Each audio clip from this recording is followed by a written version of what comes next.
Was a medieval lord really a puppet? Did a king's betrayal ignite a kingdom's fury? The rain in Gloucester always smelled of wet stone and something older, something stubbornly clinging to the centuries. It clung to the gray walls of the cathedral, slicked the cobblestones, and seemed to seep into the very ground beneath the tomb. A tomb that hadn't been opened in 500 years. A tomb holding a secret that had shifted the course of English history, a secret wrapped in whispers of treason, madness, and a queen's desperate love. Let's start with a man. Roger Mortimer, born on a spring day in 1287, a date fiercely debated by scholars. Was it April 25th, the feast of St. Mark, or perhaps May 1st, the birth of the Virgin? It doesn't matter much, does it?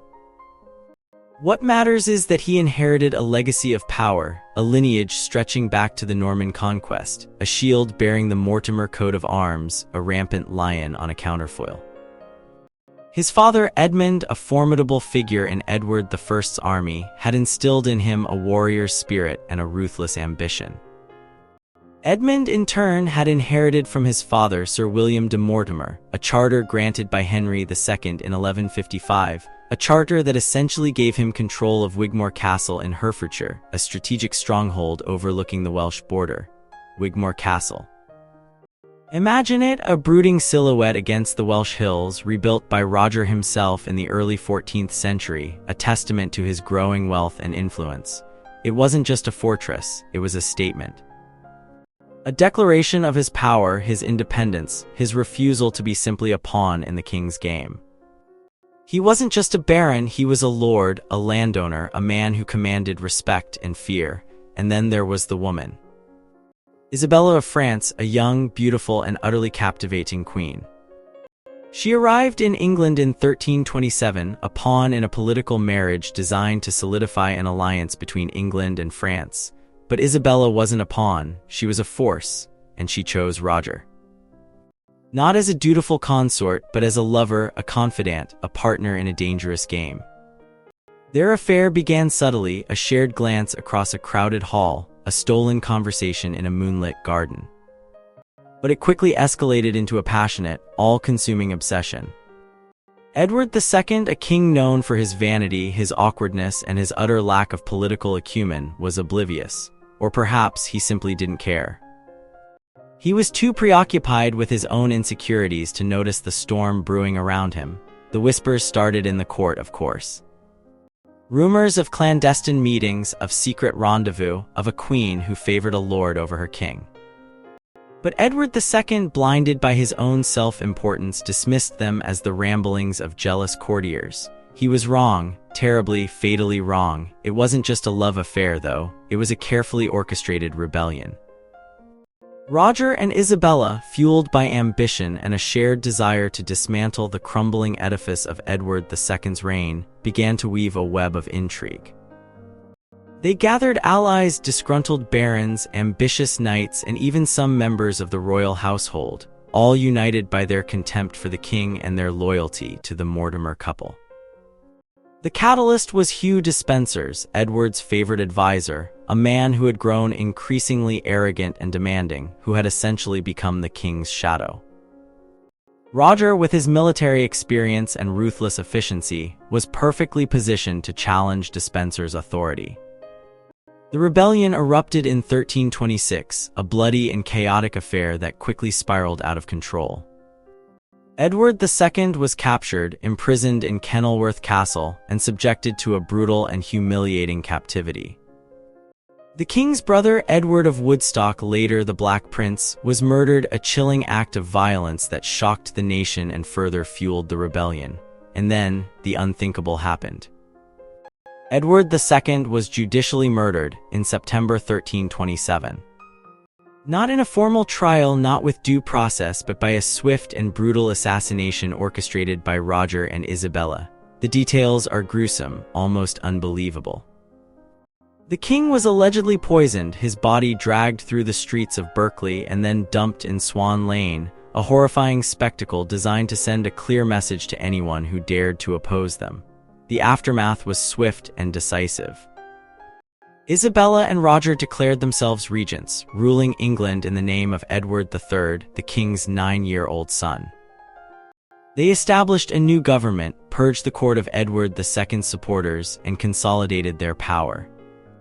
They weren't interested in restoring Edward III to the throne, they wanted to rule England themselves, but their reign was short-lived. Henry of Lancaster, a powerful and ambitious nobleman, saw an opportunity to seize power. He rallied a coalition of disgruntled barons and launched a counter-rebellion, forcing Isabella and Roger to flee the country. They sought refuge in France, where they continued to plot and scheme, desperately trying to regain control of England, but their efforts were ultimately futile. In 1330, they were captured and executed in Paris, a dramatic and tragic end to a story of ambition, betrayal, and love. And then there's the tomb, the one beneath the cathedral in Gloucester. For centuries, it held the remains of Roger Mortimer, a king's betrayer, a queen's lover, a man who had shaped the destiny of England. The tomb itself was a masterpiece of medieval craftsmanship, a massive stone structure adorned with intricate carvings and gilded details. It was a testament to Mortimer's wealth and power, a symbol of his ambition and his defiance. But in 1855, a curious antiquarian named Nicolaus de Fieschi, a scholar from Genoa, stumbled upon a secret. He was researching the history of Gloucester Cathedral and, driven by a hunch, he persuaded the authorities to open the Mortimer tomb. What they found was astonishing.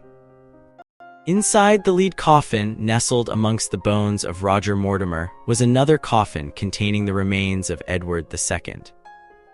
The king had been secretly alive, held captive by Mortimer for 3 years after his supposed death. A chilling revelation that shattered the accepted narrative of his demise. The discovery of Edward II's remains in Gloucester didn't solve all the mysteries surrounding his death.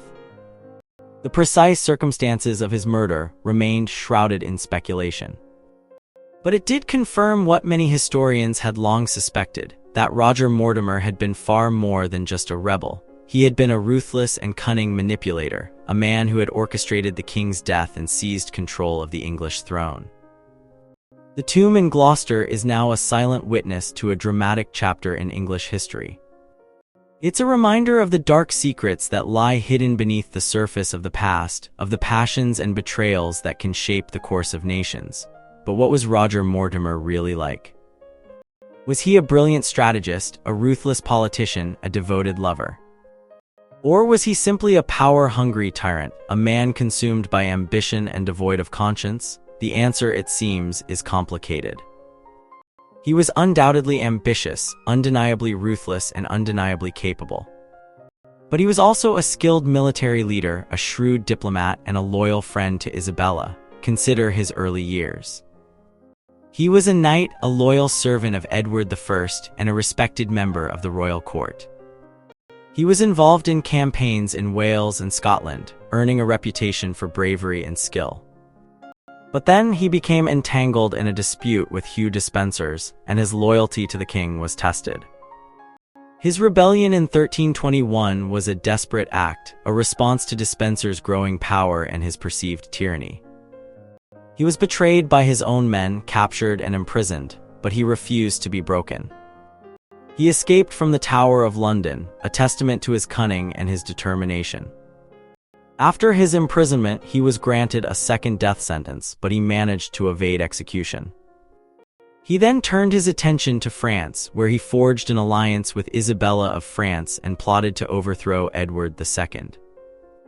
His actions against Edward II were undoubtedly treasonous, but they were also driven by a desire to protect the English throne from a weak and incompetent ruler. He believed that Isabella was the rightful queen and that Edward II was a threat to the stability of the kingdom. And then there's the love affair with Isabella. Was it a genuine love or simply a strategic alliance? The evidence suggests that it was both. They clearly cared for each other deeply, but they also used their relationship to advance their own political ambitions. The fact that Isabella remained by Roger's side until her death, despite the risks involved, speaks volumes about their devotion to one another. And the rumors of a child born from their affair, a child who may have been secretly raised in England, add another layer of intrigue to their story. But perhaps the most damning evidence of Roger's ruthlessness is his role in Edward II's murder. He orchestrated the king's assassination, a brutal and shocking act that sent a clear message to anyone who dared to oppose him.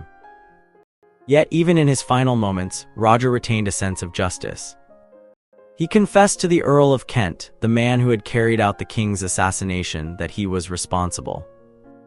It was a moment of regret, a recognition of his own wrongdoing. So was Roger Mortimer a villain or a hero? The answer, it seems, is neither. He was a complex and contradictory figure, a man of ambition and loyalty, of ruthlessness and compassion, of love and betrayal. He was a product of his time, a warrior, a nobleman, a politician shaped by the turbulent events of the 14th century. He was a man who dared to challenge the authority of the king, a man who risked everything for love and power, and in the end, he paid the ultimate price. He was executed in Paris, his name forever tarnished by the accusations of treason and betrayal. But his story continues to fascinate and intrigue us today. It's a reminder of the dark secrets that lie hidden beneath the surface of the past, of the passions and betrayals that can shape the course of nations. And as we stand before the tomb in Gloucester Cathedral, we are left with one final question. What would have become of England if Roger Mortimer had succeeded in seizing the throne?